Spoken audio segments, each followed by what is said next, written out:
talk about some of those challenges. And I want to start out and let's talk about the consumer. All of this. So it's the end customer that we're just serving that for. But the end customer, their preferences are changing quite a bit. The experience that they expect is changing quite a bit.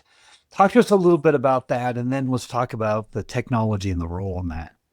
Yeah, consumer behavior has changed massively since the pandemic, is changing massively in the last 6 months, in the next year. What I find really interesting is, I guess the pandemic gave a purpose back to contact centers. I think at one point, contact centers were starting to be seen as a cost to a business. I sit here quite proudly going, do you know what?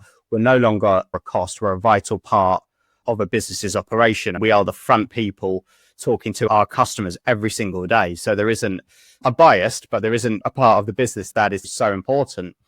But I think consumers have incredibly high expectations. They always have done, but those expectations continue to evolve and change rapidly. One of the things that I have been pushing at pace is, like many, is digitalization, it's automation, so that I have the most cost-effective and efficient contact center.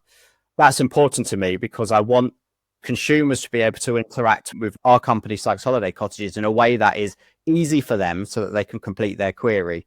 However, what we're starting to see is that you've got a new generation that's starting to come in. And as a statistic I heard the other day was Generation Z are now prefer to talk to people on the phone. We're starting to see a bit of a loop in that round of going, okay, I guess when we were all kind of focusing on digital, I think what's really important as we're starting to strategize these, we're looking ahead a little bit more and we got the balance going, because I think this generation is saying I like interacting on the phone, but I also like doing digital. How do you make the two really seamlessly connect so that experience is great? They're not just about the consumer that's here today. We need to start thinking ahead because we're a very good industry at reacting.